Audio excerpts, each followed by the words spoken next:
Hey, you're watching Guitarist TV. And this is the Guitarist TV show. With Ingalisa Pope and Mike Diego. Hello everyone, welcome to the Guitarist TV show. I'm Ingalisa Pope. I'm Mike Diego, and today we're in London at the fabulous Planet Rock Radio. Today we have somebody really special on the show. Here's, of course, the blues titan rock and roll guitar player, Mr. Joe Bonamassa. How you doing? Hello, Joe. You caught me at my third job. My first job is solo artist.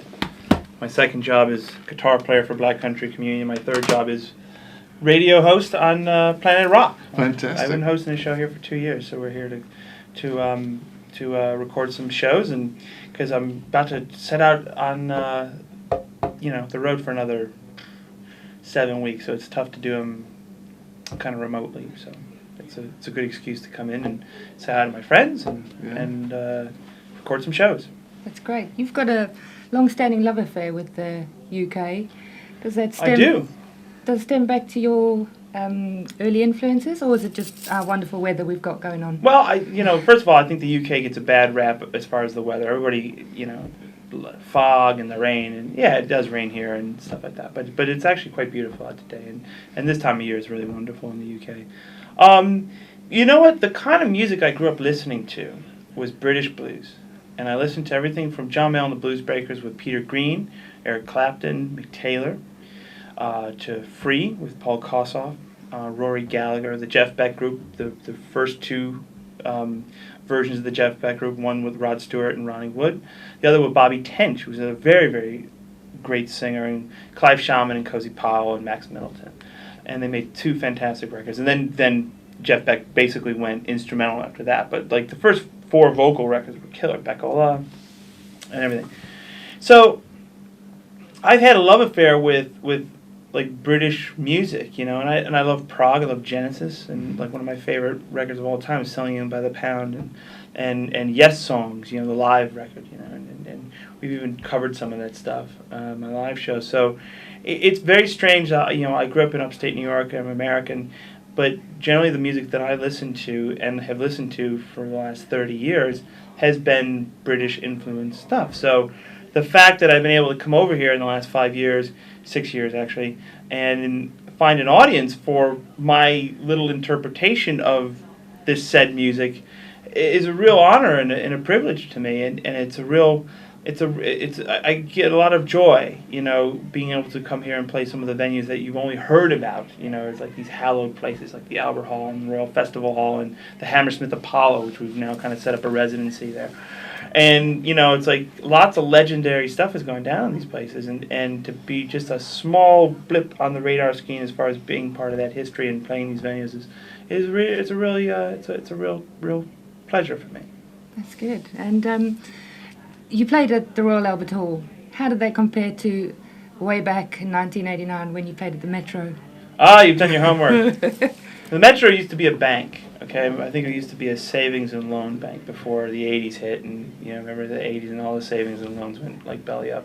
Seems like it happens every decade. The banks go out of business, but that's another conversation for politics night here on the Guitar Show. My first paying gig was at the Metro. It was November 11th, 1989, and we didn't know what to expect. We had a little write up in the paper says pudgy blues boy to make his debut or something like that, and we actually got about 600 people there, and they paid $5 whole at the door. My grandfather collected the money, and my initial goal, and I tell this a lot of my little public speaking things that I do.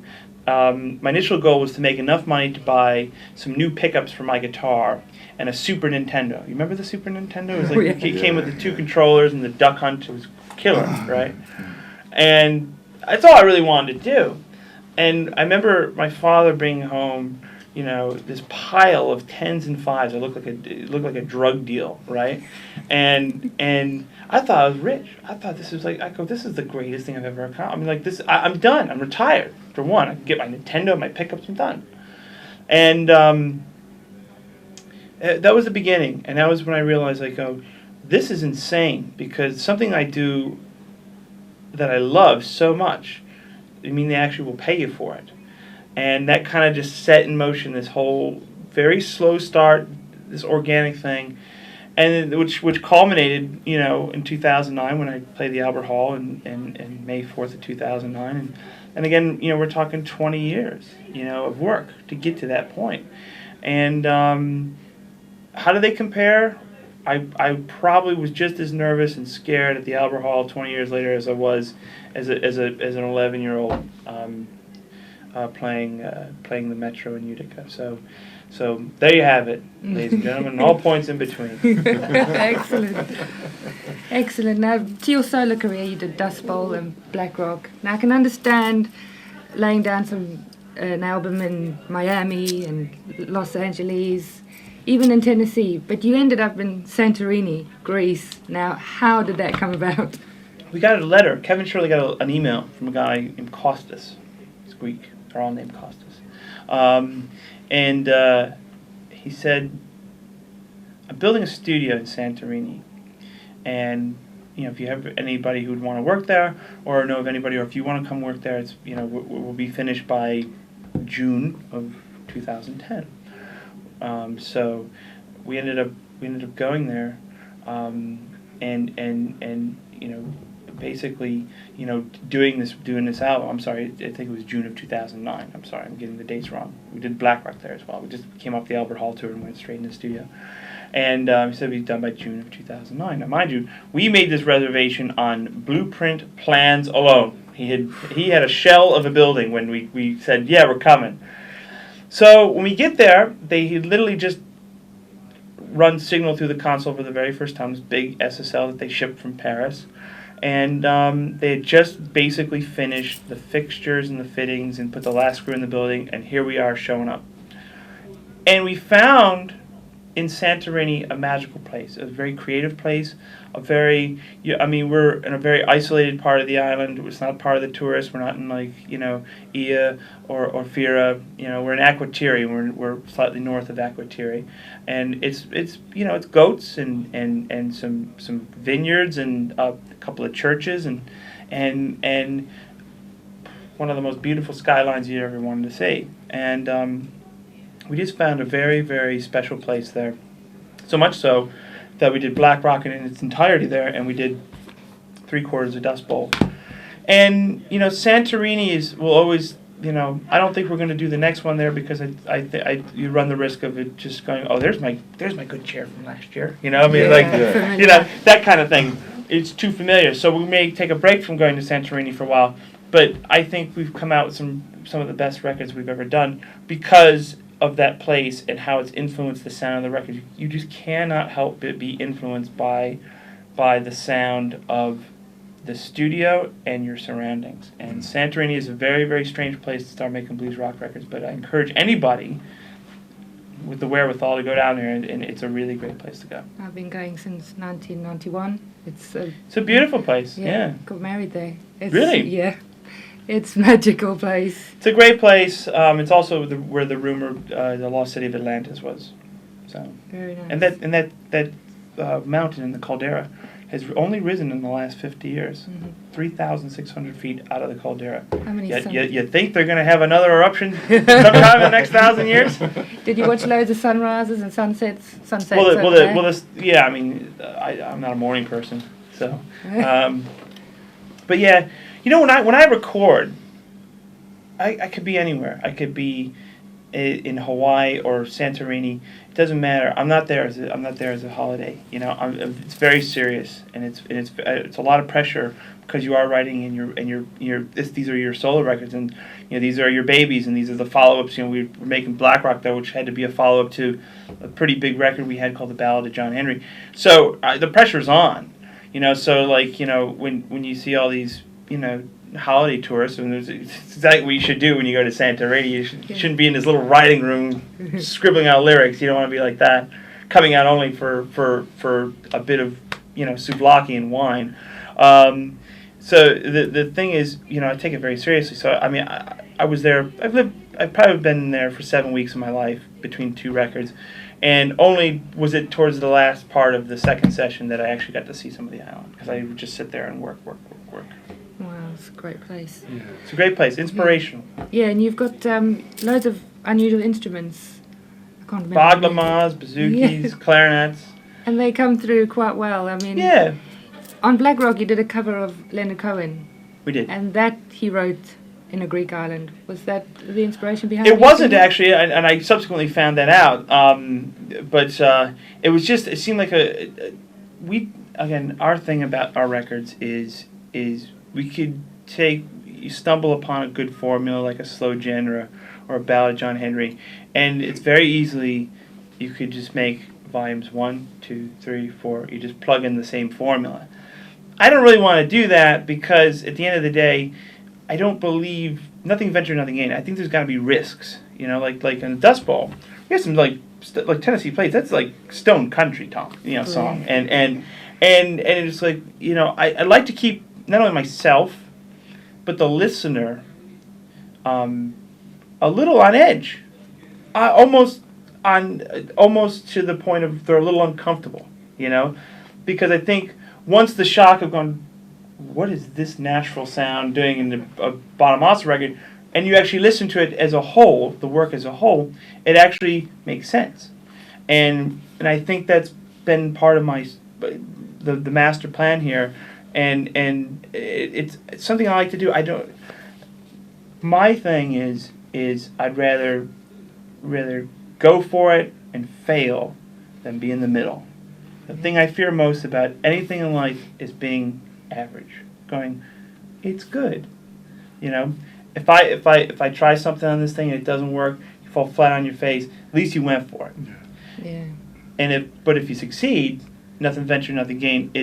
People think it's some kind of like divine intervention, but it does take some risk. Yeah. It's like I don't want to ever play it safe. If I start playing it safe, that means I'm doing the autopilot thing, and it's not fair to the fans who put me here and allow me to do this for a living. So.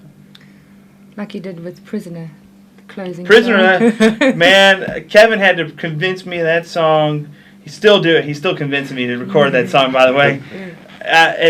And again, that's a tribute to a guy named Kevin Shirley, because even normally when he suggests something that's a little bit out of my comfort zone, I come around and I go, well, that was a great idea. At the time of production, I was still going, oh my God, Prisoner, I'm going to get killed for this song, right?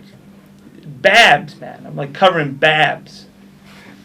It's like, where does it end now? Right? So at the end of it, when the first reviews come out, I'm like bracing myself for the flames that are about to come at me. And the very first review I read, first person that gets in going, Prisoner's my favorite song. And after that I go, God bless you, Kevin Shirley. You knew what you're talking about. So that's what it was. So Prisoner's to say that's adventurous is to be conservative. So. That's good. That's good. Thanks.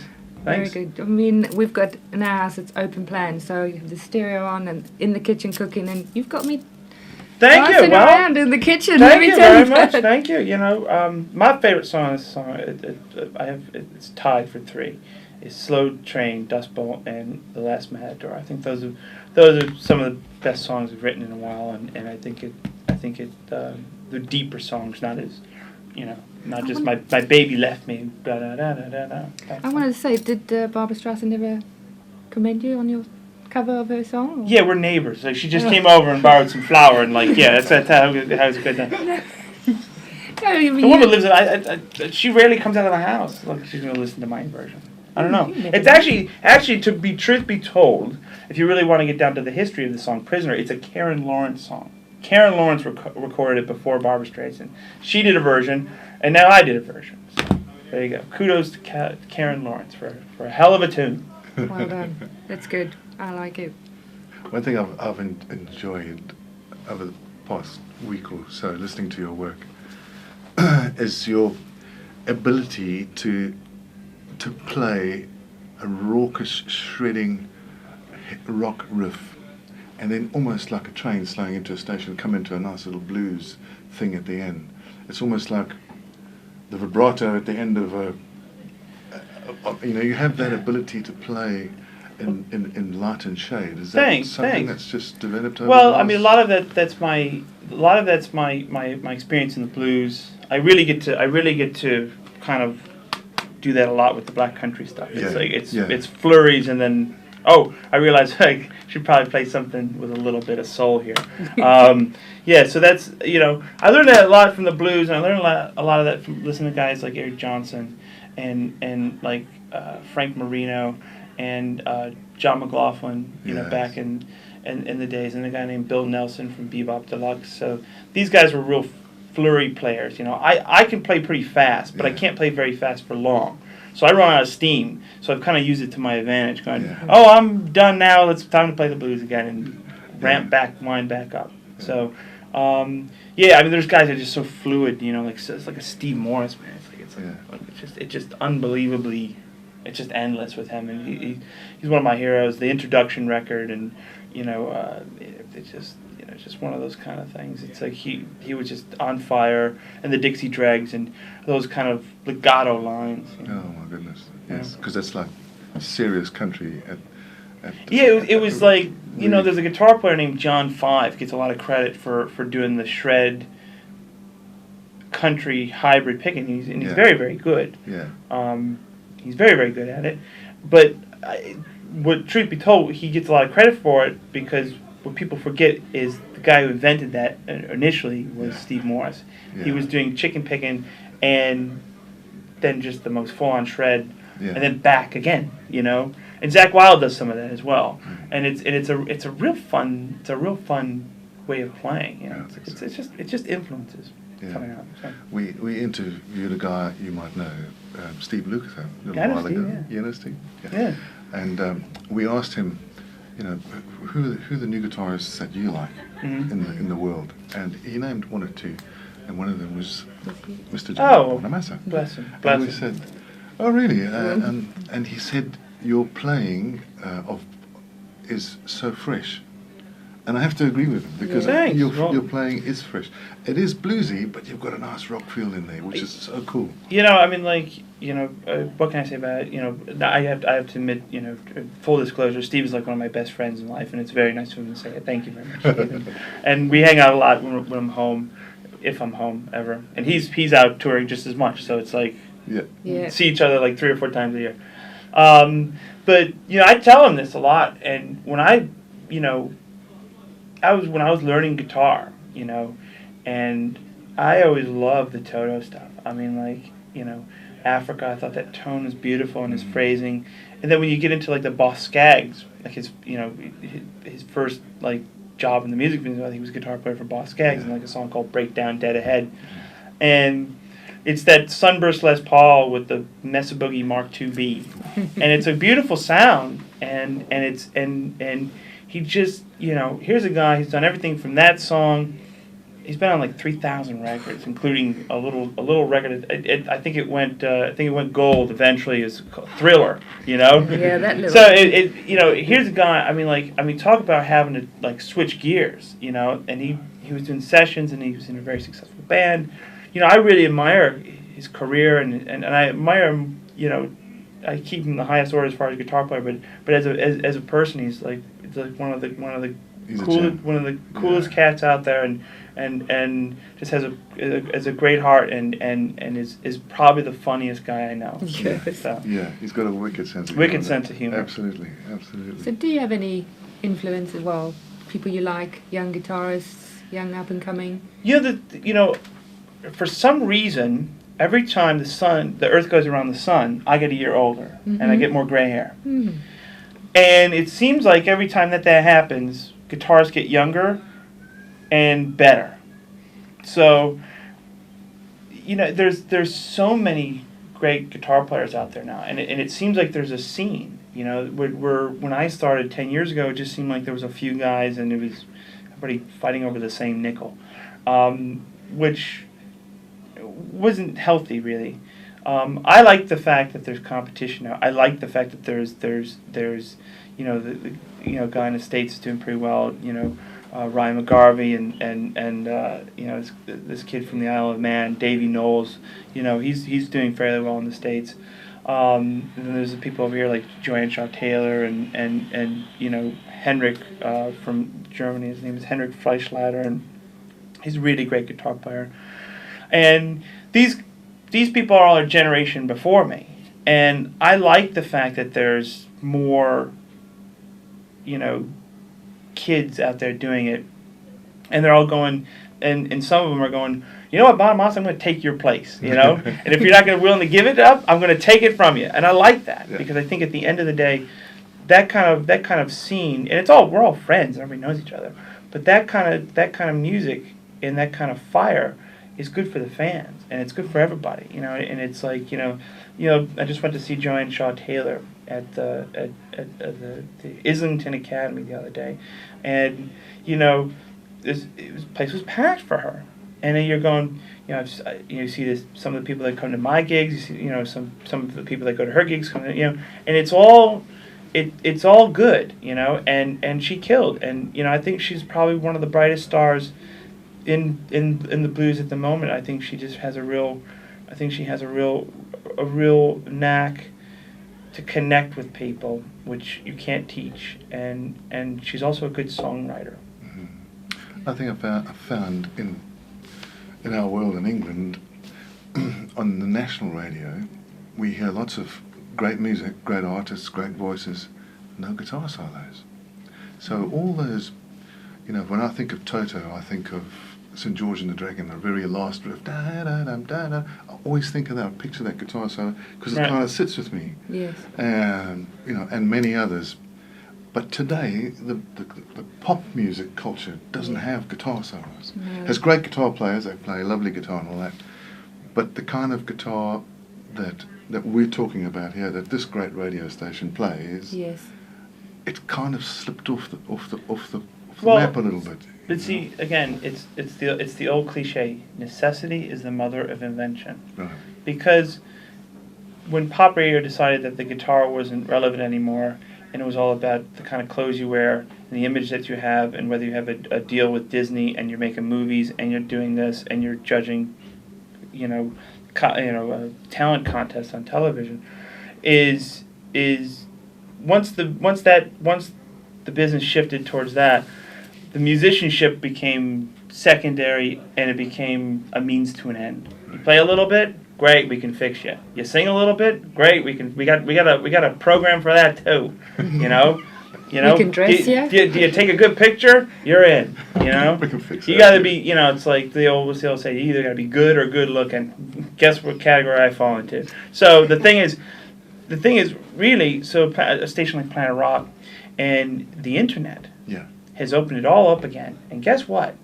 It allows the people to decide what they like and what they don't like. It's not a bunch of executives. It's not a bunch of A&R men. It's not a bunch of deals made where the fix is in, and you're sitting there waiting for a Kerrang or a Mojo or a Rolling Stone. By the way, Rolling Stone. By the way, 12 records. You never reviewed me once. Thank you very much. Best-selling blues artist of the decade. Thank you very much. But don't bother. We're cool. Anyway, the thing is, you're not a prisoner.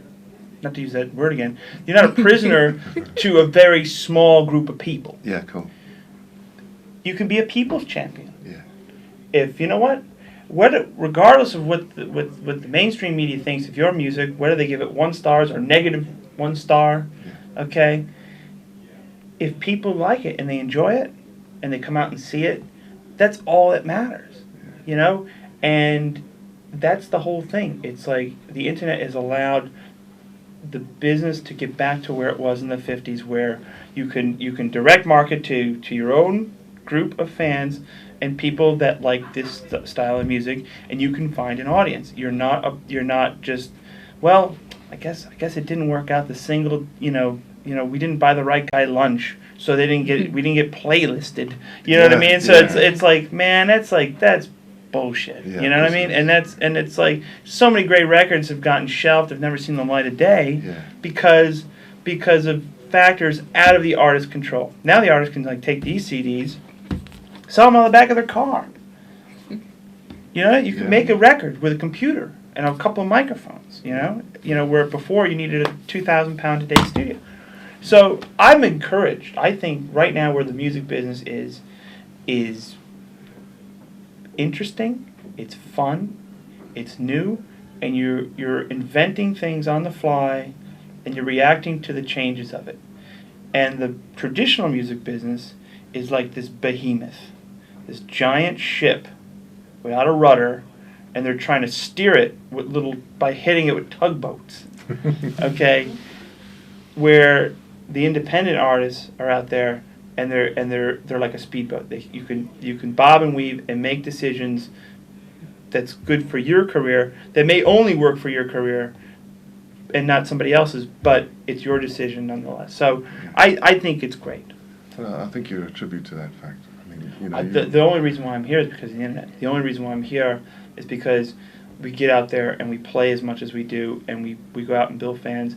And I always tell younger artists the most important thing you can ever do is sit there, no matter when you're sick, you're tired, or you're wanting to go, you know, or D all of the above, and you sit there and you see one fan standing out there waiting to have something signed, or just wants a handshake, and you stop the whole show, get out of the van or the bus or wherever it is, get out there and you thank them for coming, and you better mean it, because it's not a birthright, and it's they don't have to come. It's a privilege. So you treat it such and with the same respect. And truth be told, I'm a classic case. If you stick around long enough and make enough of these discs, that it will work out. yeah. Yeah. Congratulations. Man. Yeah. Oh well, it's Fantastic. It's not something to be congratulated. It's something to, you know, I'm very proud of the Yes, fact, of course. but it's also a testament to how good of a fan base I do have, and you know they go above and beyond the Call of Duty for me, and it's not underappreciated, and it's not noticed by me. So. Excellent. Yeah. A while ago you said most of the audiences to your blues shows were men and blokes and boys. It is dudes, yeah. And Some has that of it is. changed at all? Have you noticed a change? The last couple of years, yeah, I've noticed. It used to be, the best one was we did a gig at the AB in Brussels, and it holds about 2,000 people. It was a big gig. It was sold out, right? This is about 2.5 years ago. It was right before we did the Albert Hall. And I remember my guitar tech and I were up in the balcony. You could, like, the backstage was a bit of a balcony. You can look at the whole crowd. You could literally see the entire crowd. And we had like a good half hour, and we were just sitting there going, let's count the women. Shall we? And give or take, there had to be a 5% margin of error, but I believe we were pretty accurate when we counted 8. No. Yeah. Really? Yeah. It was just dudes. It was like a metal concert, you know? Yeah. Even actually, you probably get more girls in a metal show. But it's changed. Yeah. Because I think the records have changed a little bit. And I think that they have different songs, a bit more melodies, choruses. And it's not just a guitar-thon. You know, still the show is very heavily based on the guitar, but it's not all about that. It's not 2 verses and a 20-minute guitar solo. Yeah.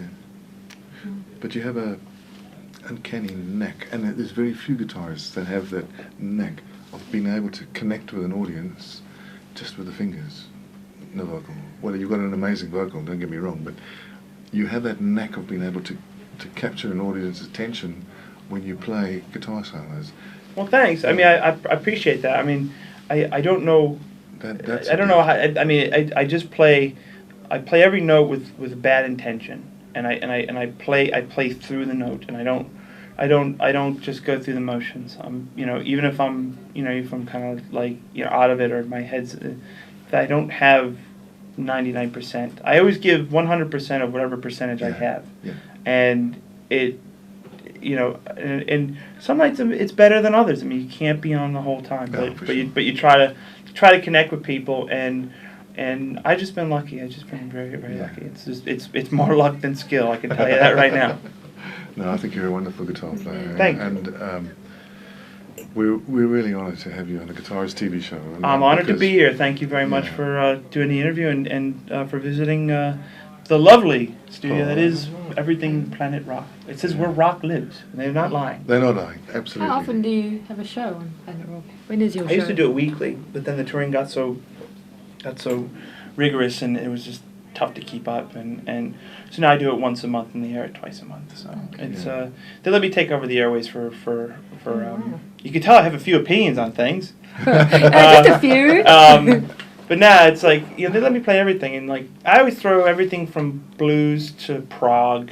It's just my iPod, just stuff on my iPod.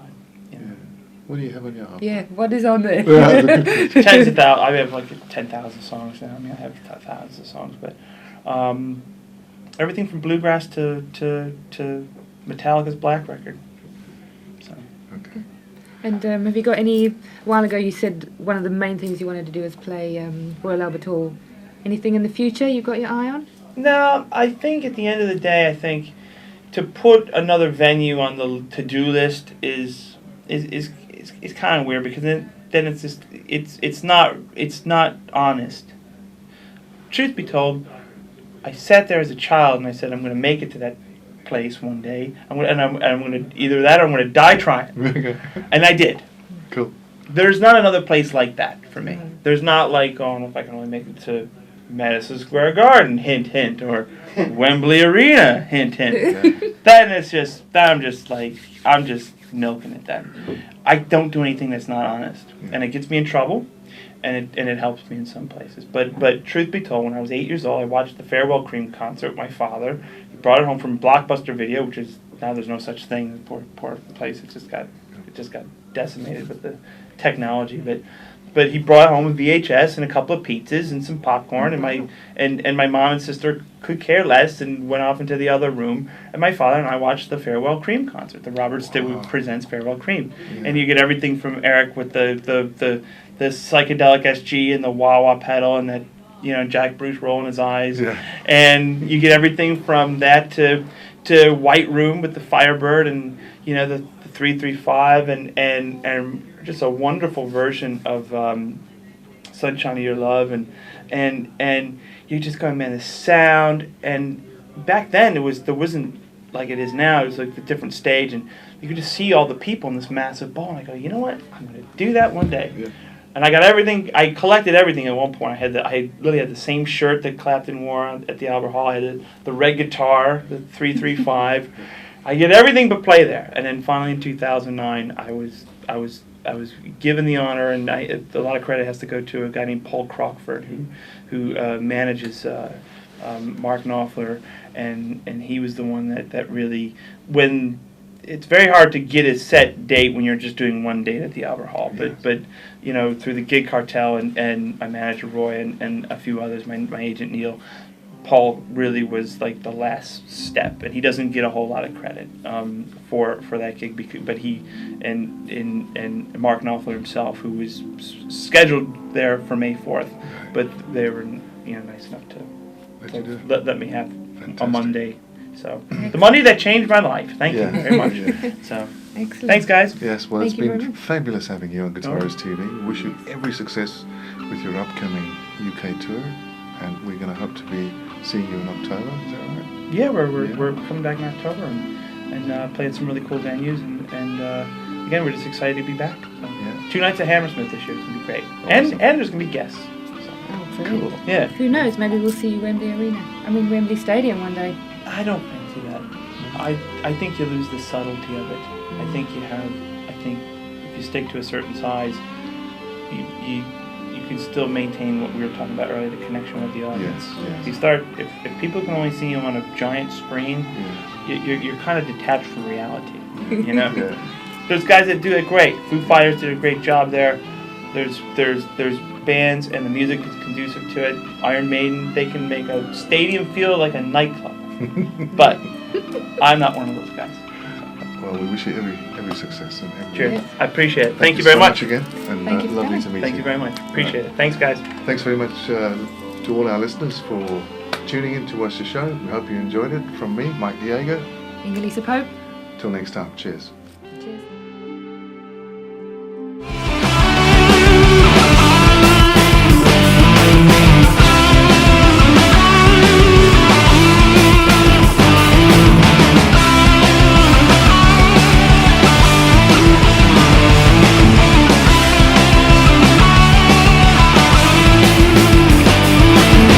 You've been watching Guitarist TV.